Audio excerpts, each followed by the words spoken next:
Hello everyone! Welcome to Yolanda Kitchenomics! Wow, mayroon tayong napakasarap na recipe today. Guess nyo kung ano? Wow, pwede palang kainin yung... Yan, alam niyo ba kung anong kinakain namin? Grabe, as in. Yun, Adidas.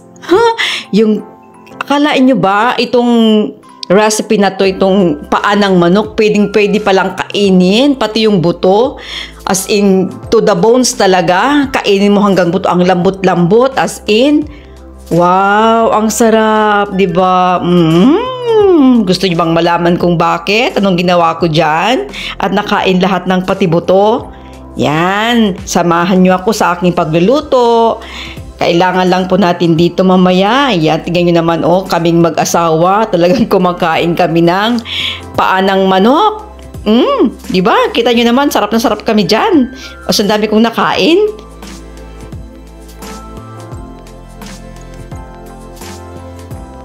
At yan, meron tayo itong 1 kilo ng Adidas or ang paa ng manok na binili natin sa palengke. Siyempre, lilinisan natin ng mabuti ito at yan, huhugasan natin at alisan natin ito ng kuko. Yung kung tatanggalin natin, hindi yan kinakain. Yan, linisang mabuti. Napaka-importante na malinis po ang paa ng manok or ang Adidas bago natin lutuin. Yan. Siyempre, alisin natin yung mga kuko niyan lahat. Then, malinis. Tsaka may mga balat pa na natitira dyan kasi yung iba hindi talaga naaalis ng mabuti doon sa palengke. Aalisin nyo yan at tatanggalin talaga yung kuko ng manok. Puputulin natin yan. So yan, linisan din ulit nating mabuti. Talagang, ilang beses ko tayong hinugasan. Hinugasan kong mabuti bago ko niluto itong ating manok na Adidas or paa ng manok. Papasarapin natin at gagawin nating napakalambot dahil gagamit tayo ng pressure cooker. Alam nyo ba, nilagyan ko yan ng garlic, ng bay leaf, ng paminta, asin. Yan, naglagay ako ng 2 asin na tablespoon. At syempre, ang tubig niyan, lampas yan. Para kumukulo-kulo yan. At least 2 oras kasi nating lulutuin ito. Papalambutin natin yung ating Adidas or paa ng manok sa loob ng 2 oras. Tama kayo. 2 oras po natin itong papakuluin sa pressure cooker sa mahinang apoy. Huwag pong malakas. Maglagay po tayo ng tamang sukat ng tubig. Lampas po dapat sa niluluto natin.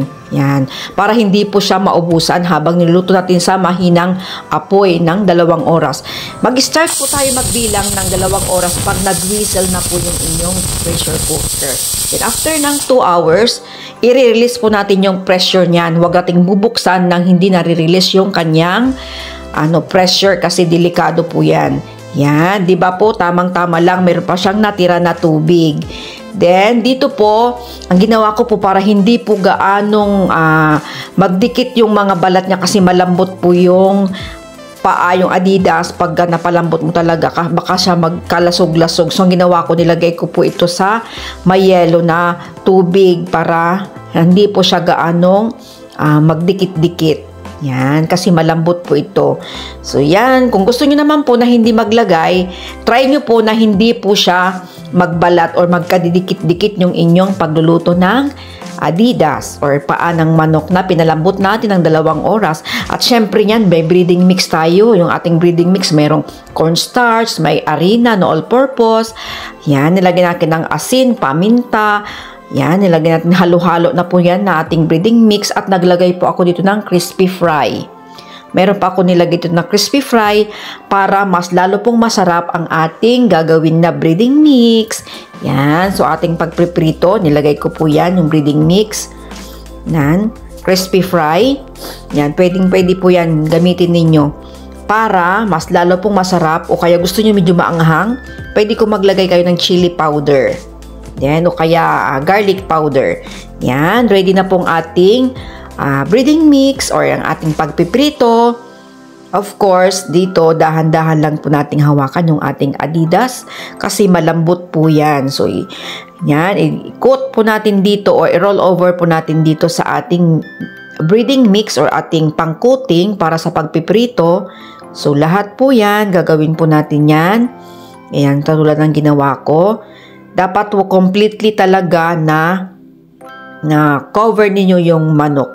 yung paa ng manok. Then, mag-prepare tayo ng mantika sa ating lutuan. Dapat po, deep fry. Yan. Dapat medyo marami-rami ng kaunti yung mantika natin para mas madali ang pagprito. Nagagawa lang naman itong pagpiprito at least mga hindi naabot ng 7 to 8 minutes. Yan. Depende po. Yung sa akin po, paglagay ko niyan, yan, mainit yung mantika. Huwag tayong maglagay dito nang hindi pa mainit yung ating mantika. Yan. Dapat mainit na po yung ating mantika para po kaagad-agad po siya talaga na maluluto. Diba? Liluto naman na po talaga yung chicken. Ipapa-crispy lang po natin yan, kaya natin ipiprito. Dahil maglagay tayo ng breading mix natin, itong ating pangprito na mga harina, cornstarch, breading mix. Yan, diba? Lagyan na rin ng konting anghang, chili powder, o kaya garlic powder, onion powder, chili powder, yung breading mix. Bahala na kayo maglagay ng kung ano yung nagpapasarap ninyo. May iba, lalagyan ng 5 spices. Depende lang kung anong gusto nyong breading mix na ilagay diyan. Yan. So, ganyan po. After na mga nearly 7 to 8 minutes, yan na po. Yan. Mag-prepare lang po kayo ng strainer para po yung ma-excess oil, maaalis po dyan. Hindi po siya didikit dito sa inyong manok na paa ng manok or Adidas na piniprito para po crispy po ang inyong Adidas. Yan. Alam nyo po, as in, napakasarap pala nito. Nung una, ayaw ko. Sabi ko, kasi itong recipe na to is special request po ng husband ko. Nung bumili siya ng paa ng manok, sabi niya sa akin, lutuin mo nga ito. Actually, first time ko itong ginawa. Kasi hindi talaga ako fan ng pagkain ng Adidas. Gusto ko pala itong Adidas, pero gusto ko adobo. Yan. Pero ginawa ko dito, pinalambot ko talaga siya to the bones talaga, kasi nakakain po yung buto. Diba? Ang sarap. Then, ginawan ko siya ng butter garlic. Yan, butter garlic. Kaya meron ako diyang konting mantika, nilagyan ko yan. Tsaka yung garlic natin, minced garlic at tsaka butter. Yan. Gagawa po tayo ngayon ng pang-twist para sa ating ginawa na recipe natin na Adidas. Yan. Nilagyan ko rin ng ketchup yan. Banana ketchup yan nung tamis anghang. Yan. Para pagkagat mo ng ganyan is hindi talaga. Meron ng twist na parang anghang na.